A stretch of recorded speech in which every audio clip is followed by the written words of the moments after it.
happens is the brain starts to catch up because it starts to feel better. It gets more oxytocin, it gets more of those good chemicals going into the system that changes. Remember, we talked about movement, right? That combined with movement and a physiology changes everything.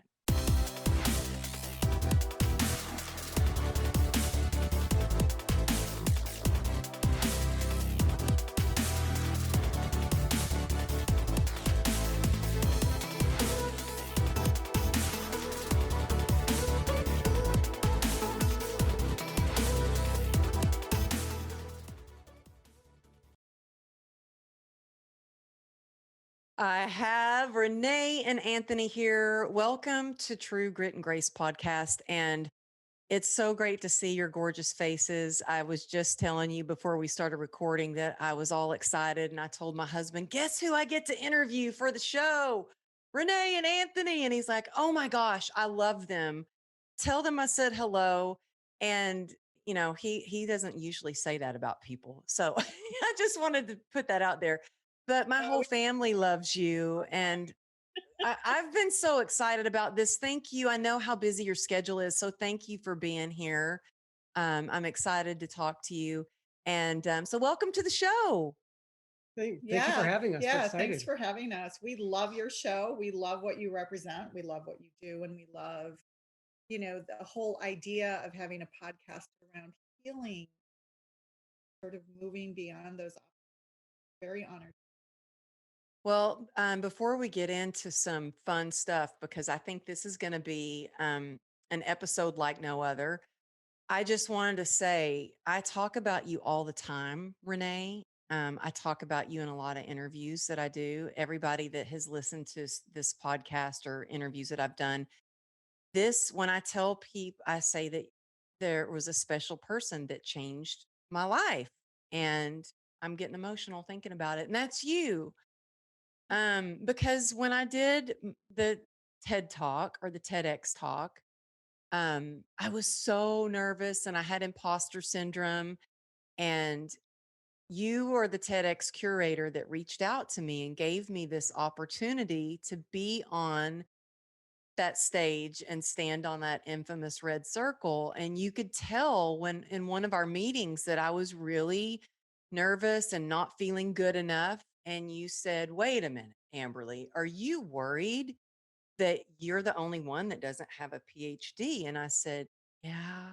And you said, well, Amberly, you have a PhD in heart. And that's the reason we're asking you to be on our stage. And that changed my life in so many ways because now, anytime I'm nervous or I'm having that imposter syndrome, I remember those words that you said to me. So since then, we've become really good friends and we've had the opportunity to talk and connect more. And when I first met you, I was really nervous and a little intimidated to meet you. But when we talked for the first time, I think we were on the phone for 2 hours the first time we talked over the phone. And there was this instant connection. And the more I found out about you, the more I loved about you. And then I got to meet Anthony and we had breakfast along with my husband, Johnny. And it was just such an incredible experience. And as I started to research both of you more for the podcast, I was like, oh my goodness, you're so amazing. And your stories are amazing. How you grew up, what you did, and where you are today. So I just want to thank you from the bottom of my heart. But also, I'd love to share a little bit about kind of how you grew up and met, and then what you do today. Because, yes, you're a curator. Yes, you've been in the publishing industry. You've done so many things. You've lived a million lives, it seems like. You've traveled all over the world. But there's one thing that I want to talk about. You spoke of healing and how much you've gone through to get to where you are today. So, Anthony, your story of how you grew up and your martial arts and everything is incredible, and what you've transformed and how you've transformed. So could you please share a little bit about kind of how you grew up? I mean, on a cemetery. And that was like wild. And you knew something was a little bit that you had like a little bit of magic, but you kind of were seemed like fighting that a little bit. Can you tell us a little bit about how you grew up and then where you are today? I'm trying to figure out where you learned about that interesting factoid. Well, it wasn't necessarily on a cemetery, but there were Close by, and there were things that were buried under our house that shouldn't have been there. But the interesting thing about where I grew up is the same place where Renee grew up. We grew up in the same hometown, and were we friends? We were a little bit, right? We hung out with the same people.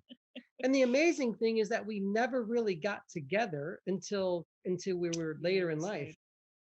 So our How many years hometown, later? How many years later was it until you 25 years later. Yeah. Yeah. and that's when we later. met at our high school reunion. Yeah, Oh, but wow. about the and I'm sure there's like a snippet somewhere, There was on a the snippet because it caught my eye and I was like, "Oh, that's interesting." Yeah, cuz I've always been interested in that even Ruby, my 13-year-old, she just turned 13. She was saying we were in Texas and my sister where they built a house and they said that, well, yeah, we came in these like really downpour of rain. Like it was like raining so hard that you could barely see to drive. And we got to my sister's house and it was dry. You could see the thunder and lightning around us, but there wasn't a drop of rain. And she said, yeah, it's so weird. It never rains here. I was told we where this community is built, it's built on Native American burial grounds or something like that. And so my sister said it never rains here. And Ruby and I were just like, yeah, that makes sense. And my husband was like, that's baloney. Are you kidding me? But Ruby and I are, of course, of like, oh, I get it. I can understand that. And so I think some people are more open minded about that, the physical world, the spiritual world, and how that connects. And you got into martial arts, Anthony, and I was into martial arts, but I did it because I had a lot of trauma, and that trauma led me to getting a belt in Krav Maga and doing Muay Thai and doing boxing and being a competitive runner and really into athletics. And what do you think it was that got you into doing martial arts? And do you still do martial arts? Yeah, I still do. I still practice on my own. Um, for me, I've always been very healthy. I've always lived a healthy life. Athletics were always very important for me, and they still are to this day. So, what got me into martial arts was this because I lived in the Bronx during that time. And by profession, I'm a speech and language pathologist, and I work with children with special needs. So I had to go into some areas in the South Bronx that were a bit scary. And I remember saying to myself, you might need to defend yourself one of these days, Anthony. So I started studying different forms of martial arts, which included American Kempo, Kung Fu, all different types of martial arts. But Kung Fu is really my love. And it's really this idea of the martial arts that really helped me to get through a lot of the pain and suffering that I was going to experience in the future. It literally is Budo, or the way of the warrior. And I still feel Mhm. it today. So yeah, my martial arts has been very, very important to me, as well as yoga as well. Yeah. Yeah. And And I I- talked to some of the most successful entrepreneurs, and one thing that they all have in common is movement. They move their bodies, whether it's some sort of practice with yoga or martial arts or lifting weights. They all have a practice, and for me, sometimes when life gets busy, it can be easy to let things like that fall or get pushed aside. And yesterday I went to the gym and it was later and I was like, I promised myself I was going to go. I'm going to go.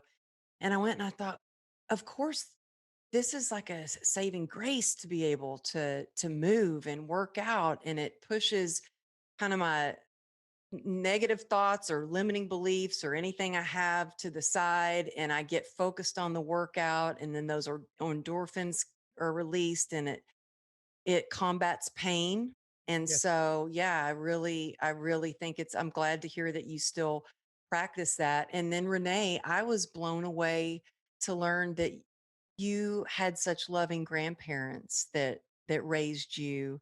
And but I didn't know that about you until I started reading more about you. Do you know your parents? Have you ever met your biological mother and father?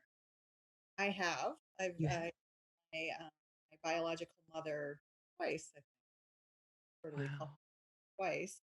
And I did know my biological father growing up, but all four of them are deceased at this point. But I was raised by my grandparents. So that was, it was a very different way to be raised in the sense that, I was raised by some, skipped a generation. So they were born in 1915. So all of your values, your music, and everything that you're kind of introduced to was not the same as everybody else in my generation. So that was a big part of how I was conditioned, how I was raised, how I kind of grew to appreciate, I guess, the older things in life, you could say, Hmm. older values and so forth. But and they also introduced me to nature and the importance of nature as a way to stay grounded and balanced. Yeah.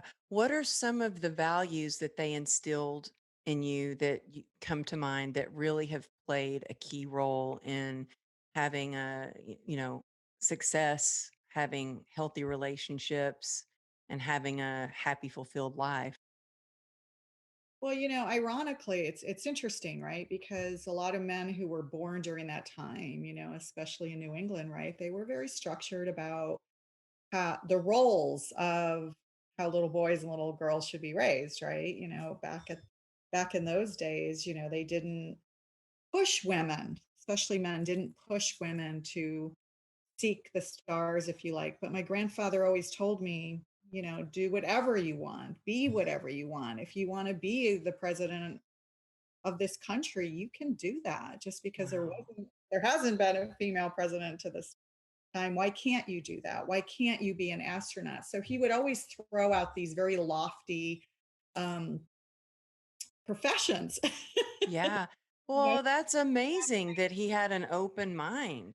Yeah, he never said, go be a secretary, right? I mean, not that there's anything wrong with being a secretary, but it's compartmentalized into what women should have done at the time, and he was never really like that. So I think that was one thing, and I think the other thing was that was really big from both of them was integrity.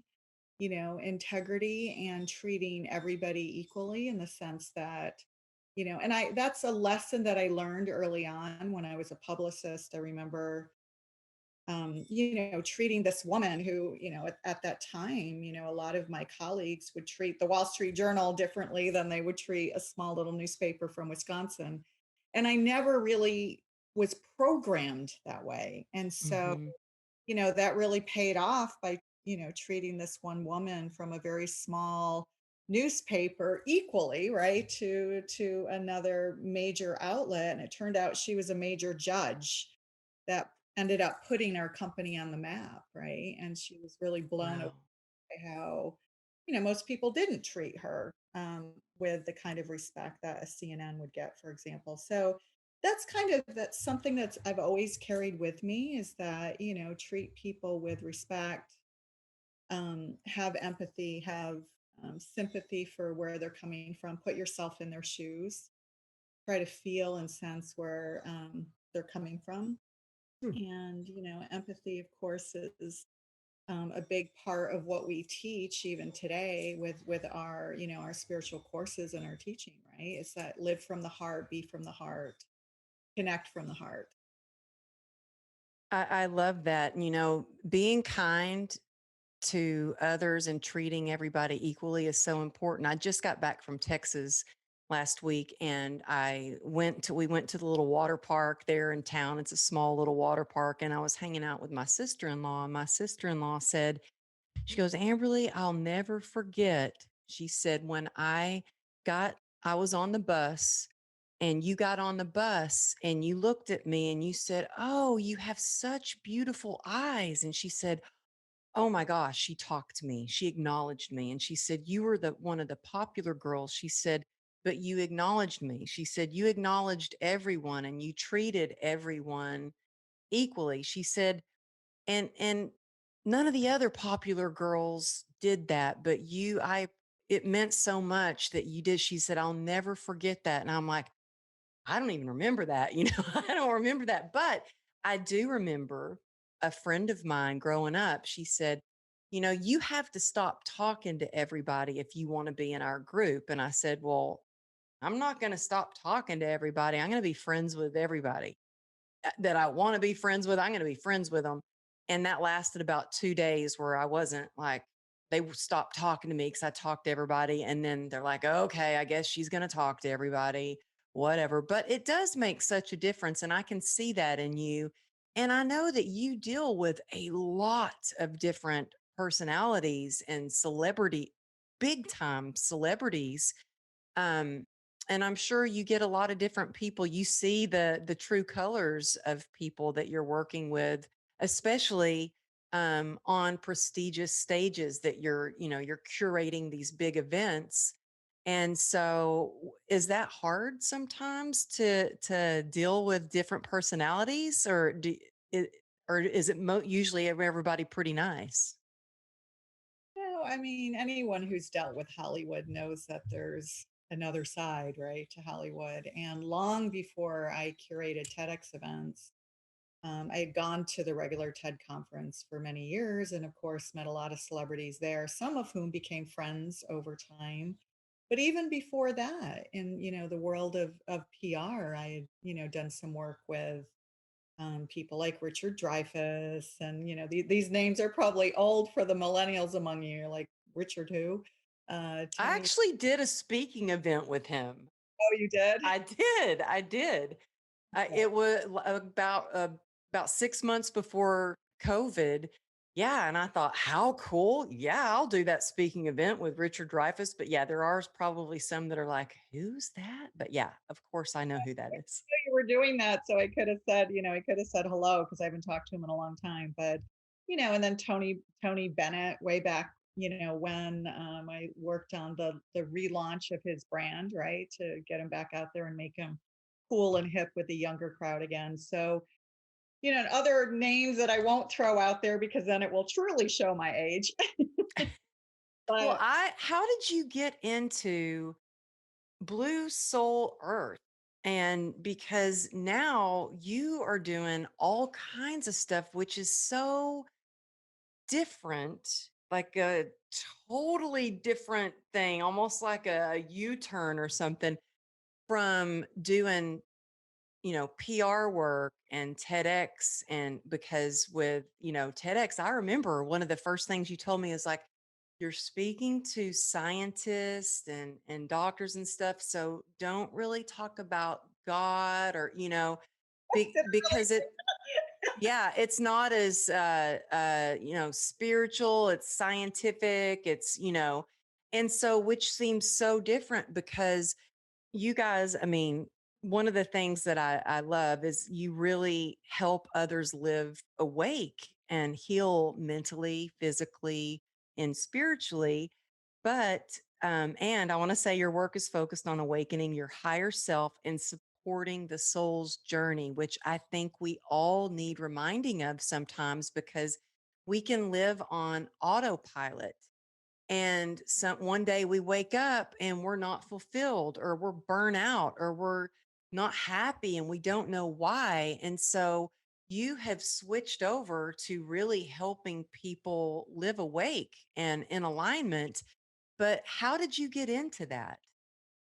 It's interesting you bring that up because it does segue, really nicely into the work that we do together. But, for the longest time, I was doing publicity for, yes, some famous people, but some not so famous people. And then, of course, um, I guess you could say those no one's heard of, right? The entrepreneurs, the startups from all over the world, not just Silicon Valley, but also France and Australia and Ireland and Israel, and launching all of these startups from all over the world. And it was around that time I was getting very disconcerted with a lot of it that Anthony and I met. And I was getting very frustrated with this lack of gratitude, the sense of entitlement that this startup world had. And don't get me wrong, there's some amazing entrepreneurs that I worked with who have created solutions that have transformed people's lives. But I just felt there was, there was so much entitlement and not enough gratitude, right? That balance was, and I started to see that the balance wasn't there, in all aspects. And around the time that Anthony and I met, I was very focused on the Internet of Things, right? IoT for short. Do you remember those days? And everything's connected, right? And it just felt off, right? It felt off. I thought, oh my God, it's amazing for, people who have disabilities, right? I mean, when you use this kind of technology in ways that can be transformative for people with disabilities or people with medical conditions, it's amazing. But do we really need, a Bluetooth app to tell us when our milk is out in the fridge? And, I think the other aspect, and I know you're an amazing athlete. When I used to go to the gym, I would see all these women with these Bluetooth, their iPhones like on their chests while they're on the elliptical trainer, and they would even bring their iPhones into the sauna with them. And I thought, oh my God, they're always connected. They always have the Hmm. just bombarding them like constantly. And we used to talk about it all the time, right? This EMFs were real. And of course, as you said, in the scientific community, nobody wanted that information out there because, it felt ungrounded.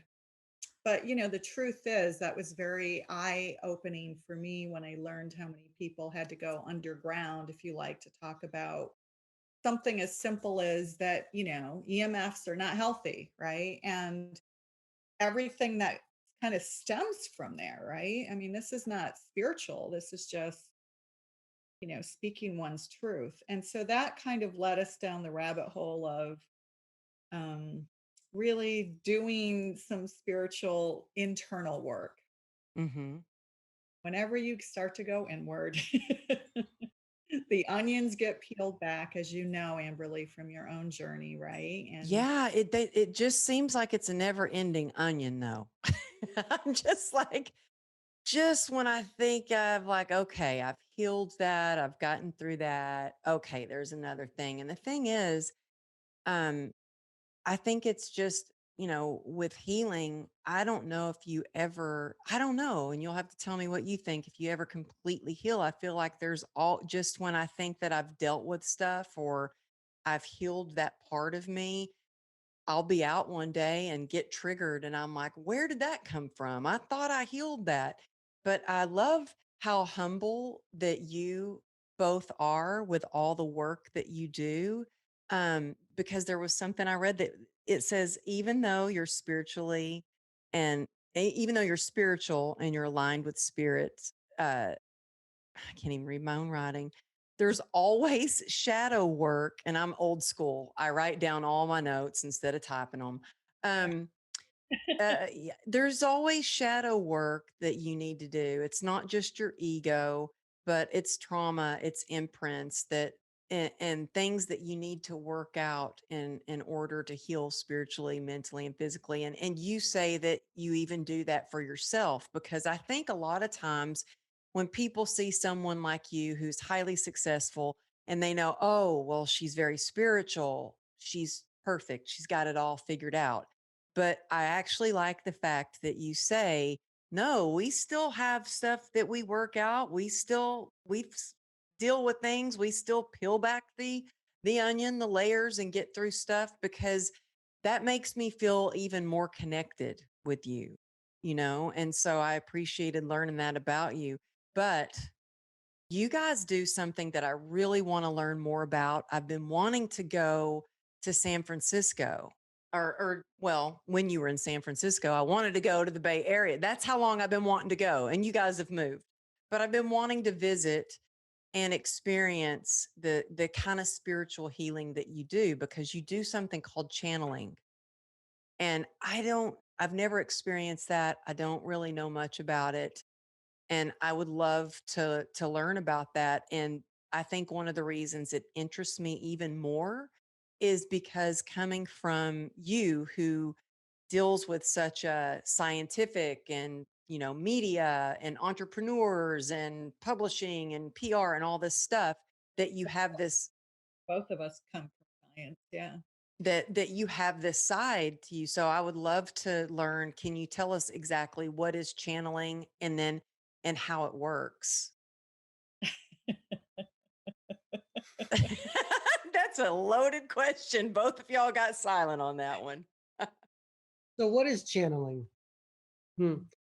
For me, I would say everyone has the Yeah. ability to channel, and I think everyone does Does channel. channel. Everyone channels in his and her own unique way. Think about, George Lucas, right? I'm just going to throw that out there or any really producer, right? They're channeling, artists channel, musicians channel.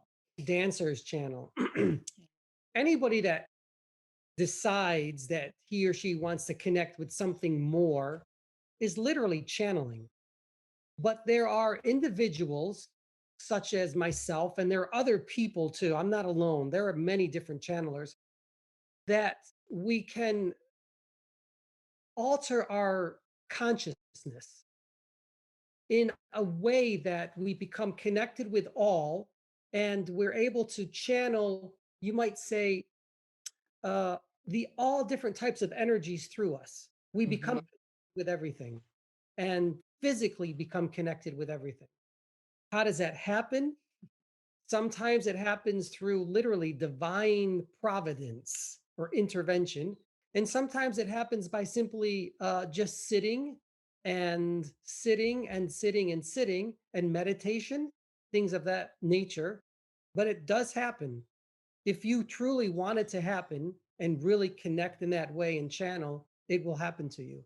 We're Yeah. all able to do it. I mean, sort of think about it. I mean, this is something that does kind of bridge spirituality and science, is that in our world, we think of everything linear, right? Black and white, fat and skinny, right? All of these things that kind of are polar opposites, which do nothing but separate humanity. And Mhm. so if we didn't think that way, right, we just saw each other as energy, you would think about the world in a whole different way. You wouldn't think about things in these hierarchies so much. So in a quantum world, right, which is, right, quantum physicists are finding this, like everything is more circular. So rather than thinking about things as layers on a cake that's linear, you think about things circular. So imagine, like, a dog can do this, right? A dog can hear a whistle that humans can't hear. So they're tapping into a different dimension, if you like, a different realm. And dolphins do that too. Horses do that. You probably know that, right? I mean, horses are telepathic, really. It's amazing. Horses are such incredible creatures. So these animals and other beings, and Anthony has this ability, which is amazing. You can literally tap into voices and messages that are happening in these other dimensional realms that are more circular and not hierarchical, and you're pulling the information through. So when you hear about shamans, the great shamans and our indigenous elders, of which every country has our own indigenous elders, they tap into these, they often call them the unseen, right? The unseen layers, and bring that information through, and they use it for healing. Hmm. Mm. Yeah, and I do.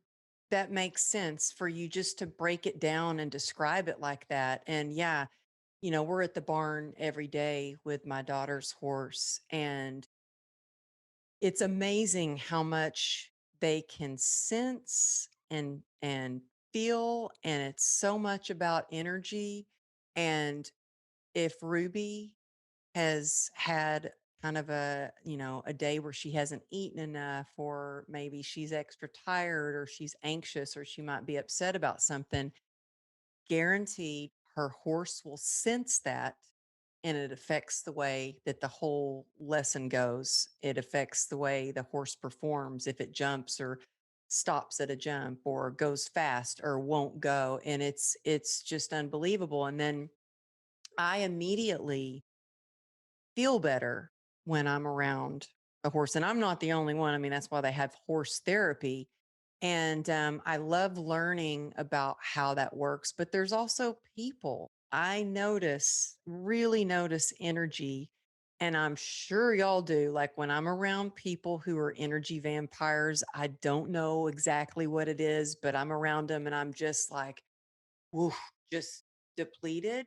And then there are some people that I'm around and I am just like, you can feel, you feel like yourself, or you feel energetic, you feel good.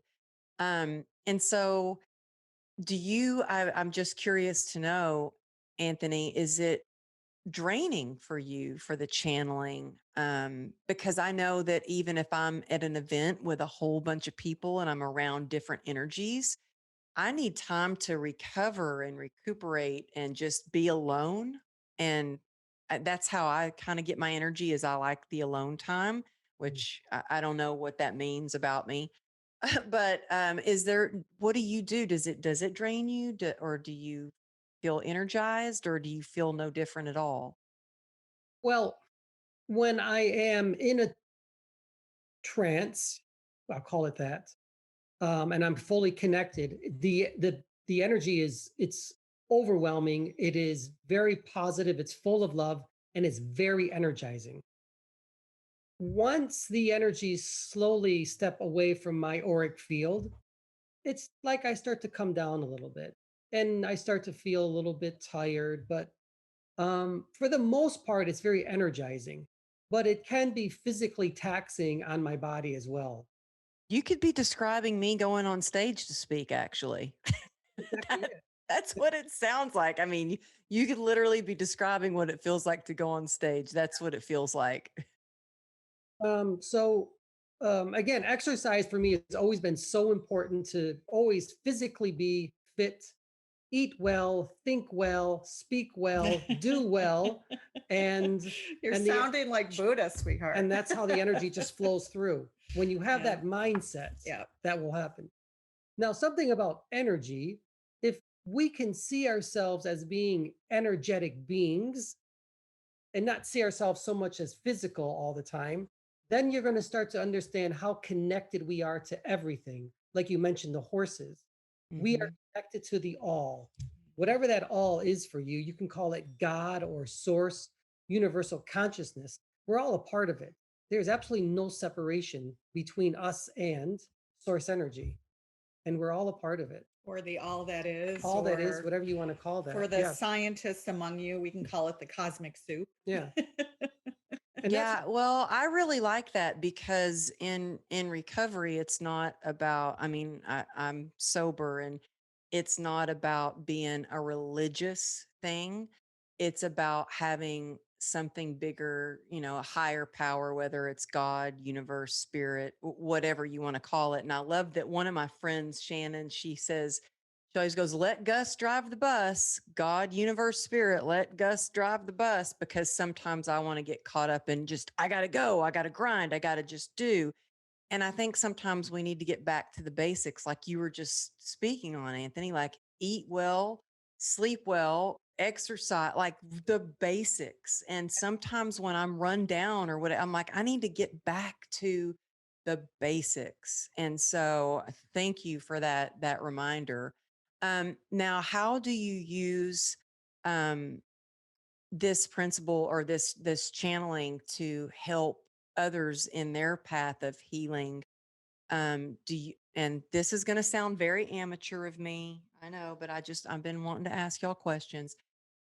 So do you use like their spirits and your spirits, or do you know who's going to come in when you're in a trance, or has there any, I just wondered, can you control any of that, or is it completely out of your control? Well, I can control it now. In the beginning, it was very difficult to control. It was always, I couldn't go out anywhere. Renee knows this as well. It was very hard. Going out to dinner with stuff. Because everybody's energy, they would all be coming into my energetic field, and it was just so hard to control. So how do we work? Well, it's an interesting dynamic the way we work. So for the longest time, we didn't know that it worked through both of us. We thought the energy just came into my auric field, into me, but it doesn't. It will come through Renee first. It will always come through Renee first. There is this balancing again of feminine and masculine energies. And that is what we're going to say our guides, we call them our ascended masters. They will tell us that this is how it works. So it always comes to and Renee. No religious dogma there at all. I'm glad that you said the Gus thing earlier, because that's perfect, right? We really support. We call them the ascended masters because that's the easiest thing for. That's what we call them, because there's really no other name that we can give them. We can if we want, and they come through, and every single day they're here. They don't leave. They have been teaching us for the last 6 to 7 years about this journey and what we're going to do. And so far, they've been spot on. Everything. Wow. Can you send them over this way, please? Let me. There already. Yeah, I'm sure. So. Yeah, and just for people who are new, because I know Anthony's used the word auric field a few times, just think of, basic things like that even yogis will know about, our chakras, our 7 chakras. Just think about it. Bruce Lipton, the biologist, talks about this. Dr. Joe Dispenza, Greg Braden, also a scientist, talks about this. So it's not really so spiritual woo-woo anymore to know that we have energy around our body. They can even scientifically measure this now. So, and they measure it with a horse too. Yes, they can. Yeah. We can talk about horses at a whole other time, because there's so much magic. I've had really interesting experience riding a horse before. How our energies just matched each other. I was slowly falling asleep, and then the horse slowly fell asleep too and tripped. And I'm like, whoa, what was that? And our guide said, oh, the horse fell asleep. I'm like, really? I said, I was falling asleep. It seemed like we were matching our energies. We were so relaxed together. So horses Which is in a quantum field, right? We're always matching each other's energies. And you know this from, Tony Robbins and other personal development stages and speakers that, that talk to this. What we throw out there mirrors back to us, right? And that's the art of manifestation. And that's exactly, very key to our teachings, right? And so, these are teachings that are not new. The ancient sages and mages from thousands of years ago all taught this, that how we show up energetically is what comes back to us. So we literally bring into our field what we put out. If you put out deprivation and, woe is me, then you're going to get more woe is me. If you put out the this. Oh gosh, I get this. Like it is so true. And I mean, what you put out there, everything you put out there, from what you say to, it starts with what you think to what you say, and even what you put on social media is what you will attract. Yeah. You put them, you're going to get victims. You put out love, you're going to get more love, right? Mm-hmm. And really center and core to all of our teaching. And it's interesting because, separate from all the channeling, we have literally, because we really don't want the religious dogma to either find us or, I've always been so clear about that, having been thrown into private Catholic school years ago, right? I mean, anything to do with angels, even though we've channeled those too, anything to do with any of this stuff, I'm like, keep far away. I couldn't even say the word God for a long time, could I? But what that did, which was interesting for both of us, is that we read about quantum physics and quantum mechanics and Sufism, and we went to Japan and studied Shintoism, and we pretty much went paganism, Judaism, the Kabbalah, Gnostic teaching, the Dead Sea Scrolls, the Vedas. We pretty much dove into every ancient teaching that you can possibly imagine and looked for the threads that our guides when we were working with them. The overlap, and of course, the overlap was love, right? Mm. Give love, show love, wear love. Well, yes. I, Anthony, yes. I mean, It's, yeah. there's one particular energy that comes through us both, and that is Yeshua or Jesus. And then there's Magdalene; she comes through all the time. The message is that it's exactly the same that it was over 2,000 years ago. That the temple, the whatever you want to call this, it's already here. The God source energy, it's here already. You don't need. We are one with We're all. one with all, and that was the message There back is no then. religion. And Yeah. focus on love, and love is going to take you where you need to go. And Yeah. that's really what it is. There's no magic behind it.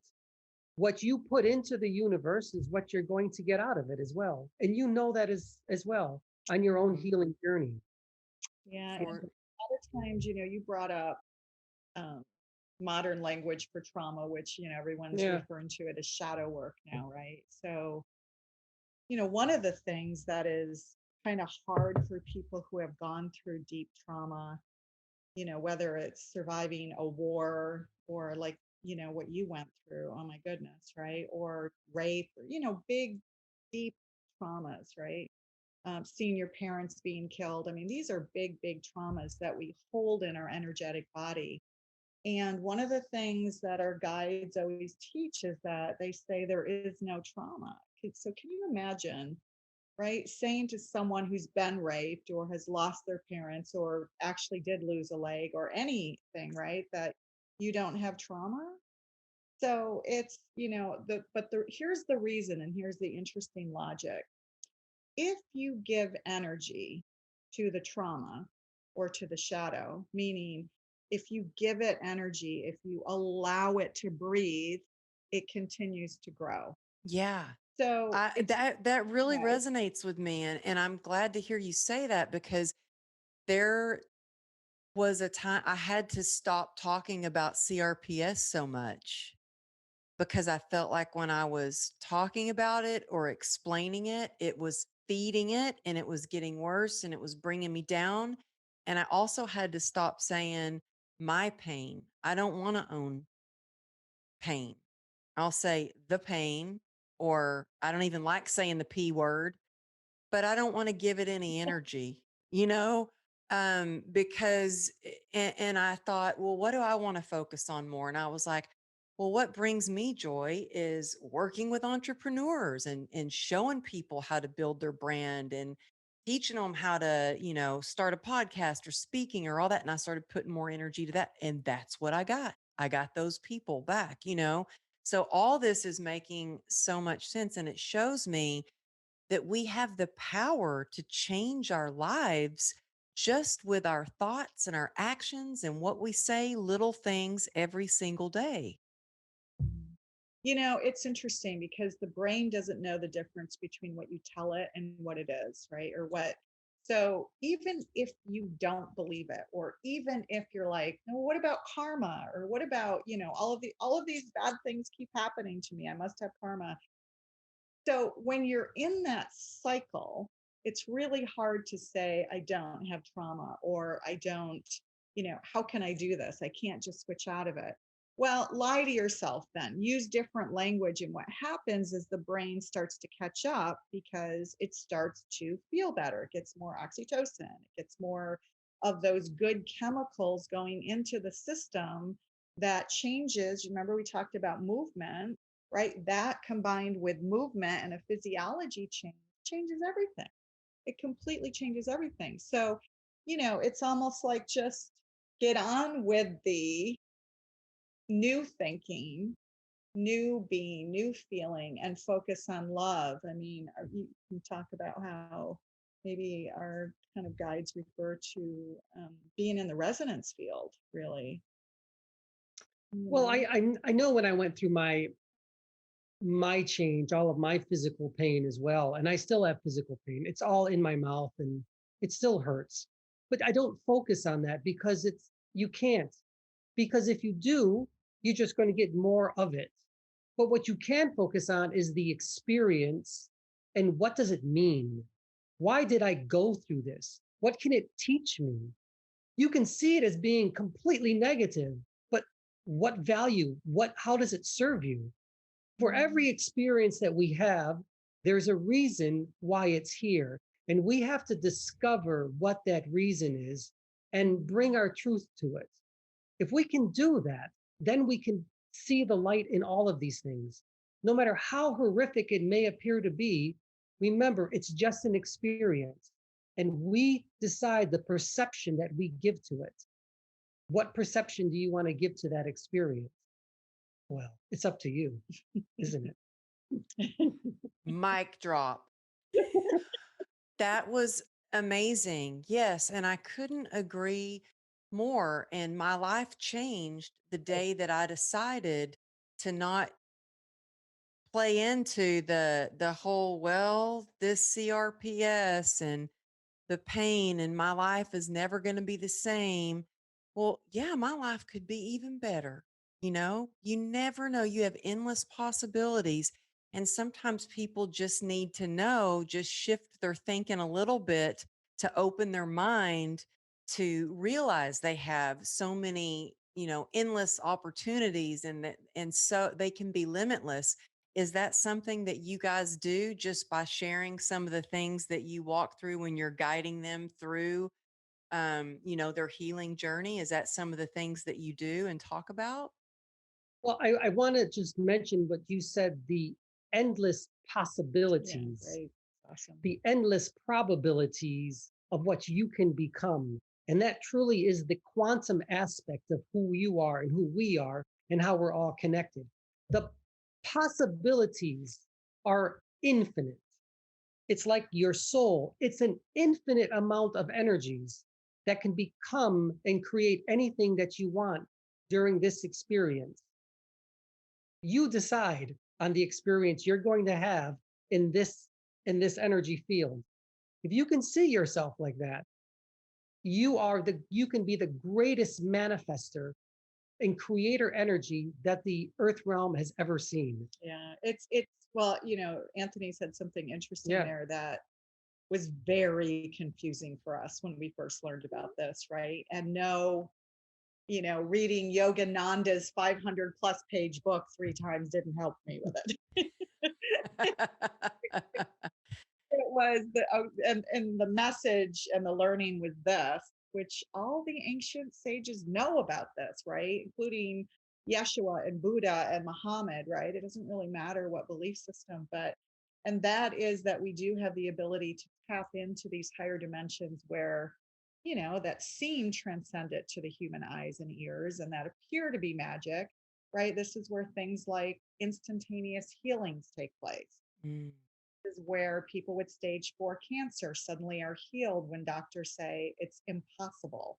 This is how when they say it's 1%, right, that you're going to save your leg, happens, right? So this is like tapping into these fields that we can't necessarily see, but it's almost, think about it this way. Think about the soul. Is this going to be, or I was going to use the tree You could, analogy. yeah. So think about your soul as the tree trunk, and then all the branches that are going off the tree as different lifetimes. And then all the leaves are all the skills and the abilities that you learned in all of those lifetimes.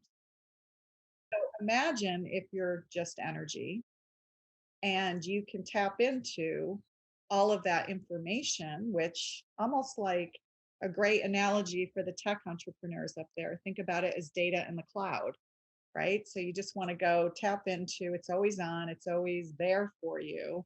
I'm going to tap into this lifetime of which I was an amazing public speaker or a healer or a teacher or, it sounds a little out there, but just think about it as more data that you can access that we all have access. If we truly I'm are. totally going to use that. I'm really nervous right now. I have a big event coming up and it's with all these like fancy speakers. And I'm going to be getting on this new high tech stage that Tony Robbins' team put together. And I was in bed last night going, oh my goodness, I'm starting to get nervous. I need to prepare this talk.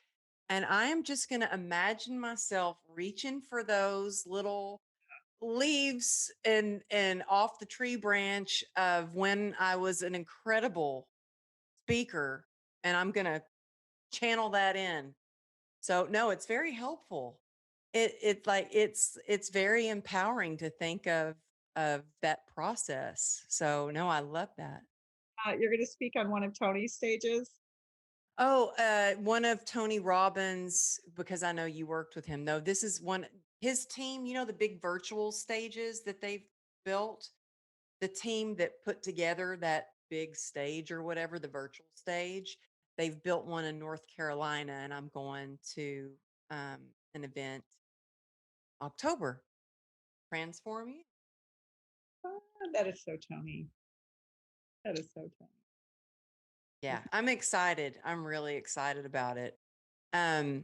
Gosh, well, before we go, I know we're running out of time, but I just wanted to ask you because I've talked to you a little, you know, for a while now about you've got a new book coming out, but you also have, courses people can take, you have workshops, you have online things, but you also do in-person events, which I've been really wanting to do one of your in-person events.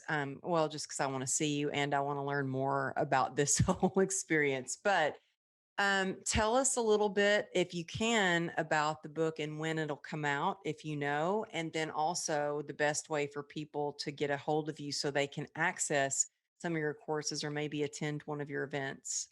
Why don't you I'll talk about the book. You can talk about the Study with Spirit courses that we do online. Well, Because those are the easiest to, for people to, because they, regardless of where they are in the world, they can do the Study with Spirit. she's so much better than I am at promotion. You really are. So we do Y'all are such a good team. do a lot of coursework online, and you can, whatever, it's literally initiating or getting you started on your spiritual journey. And But there's then healing work too, there's by the way. healing We work. do energy healing work as part of the courses. So that's always part of it. And guided meditations are always part of all of our But courses. the unique thing is that not only do we teach as a couple, but the spirit team will come through and they will teach. Yeah. They will speak through us. They will literally take over my auric field. and they will talk. And you can ask them questions. And It's a wild ride. it really is. I'm ready. I'm like, sign me up. I'm serious. Out there maybe for some people, but if you want to be challenged or at least or a little bit curious about what science can't always confirm, right, or know, and you want to go a little bit deeper, our courses range from the art of manifestation, right, so it's sort of creating through spirit, and I say through spirit, not with spirit, because everything runs through us when we are just an empty vessel, right? Reiki practitioners know this. You just empty everything out, you become the vessel, and you say, I'm here to serve, right? And so even community people who do contribution work know that. Get out of the way and let spirit take over. So that's one piece of it. We also do courses on, ancient teachings across cultures. That's always fun. And then also travel.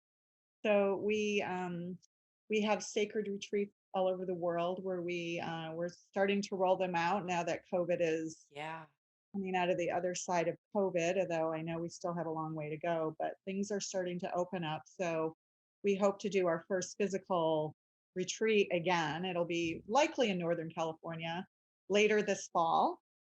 And then the book. The book.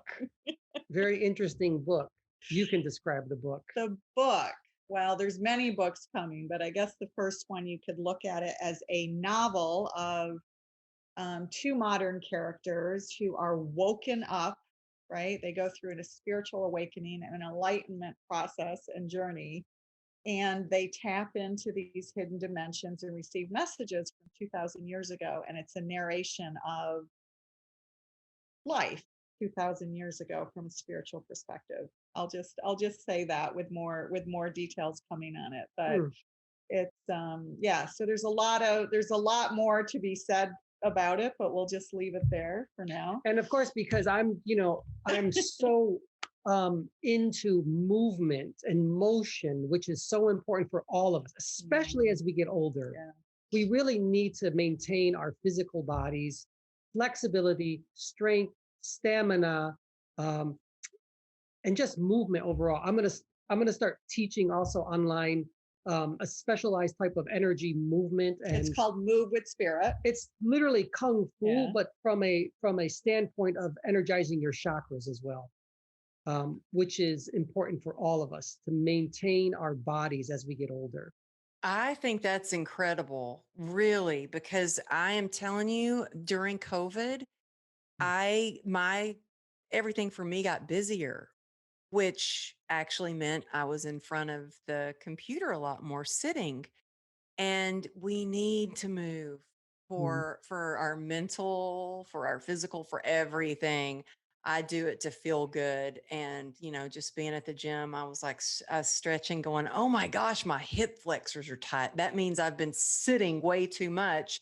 But to do the movement and working through with spirit and balancing your chakras all at the same time, I mean, that sounds amazing. So I can't wait for that. Tell us the best place for people to find you, so they'll be able to like pre-order your book or find one of your next courses or hopefully one of your in-person retreats soon. I'd love to do that. Yeah, won't that be fun, right? We're hoping Yeah. horseback riding and wine tasting to that spiritual retreat, by the way.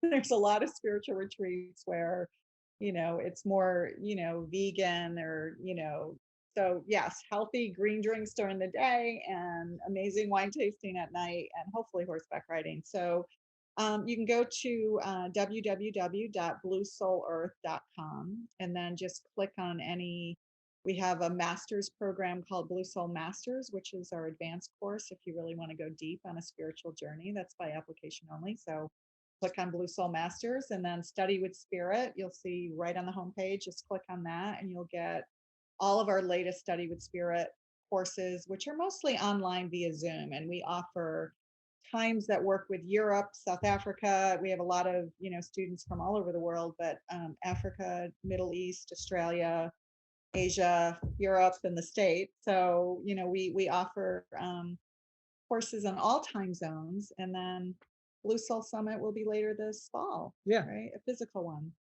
And we're going to Awesome. And wait, where are you going? Europe. We're going to do a retreat in southern France. Wow, you guys are just all over the place. That's awesome. Um, One. And last thing I know, I shouldn't, but I have to because we just announced it. It's going to be a monthly membership women's program. We're going to meet online via Zoom once a month, and that's going to be around the energy of Magdalene, right? And her, I guess you could say her archetype emerging now to empower women to speak their truth and speak their voice. And that's coming July 20th is our first meeting. So oh, that's exciting. Congratulations. Well, if you're listening to the podcast and you're off on a run or you're at the gym, hopefully working out, doing something, don't worry. You can catch all the links in the show notes or on my website at amberlylago.com. And make sure if there's one part of this that really stood out to you, take a screenshot and tag us. Tell us where they can tag you on Instagram.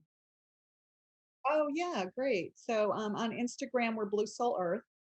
Blue Soul We Earth. are we're on Clubhouse thanks to you, Amberly, and we are Blue Soul Earth on Clubhouse, so that we don't get on there as much as we hope to.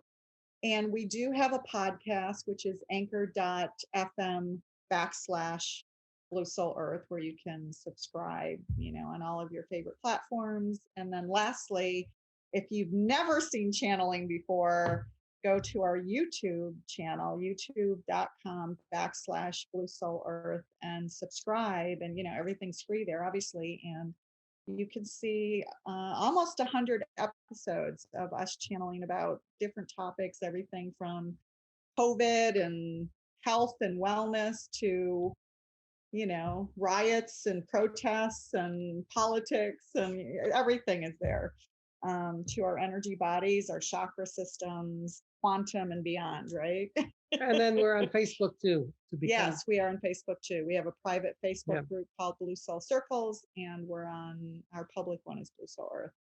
Yeah. You are all over the place. We'll get you on TikTok next.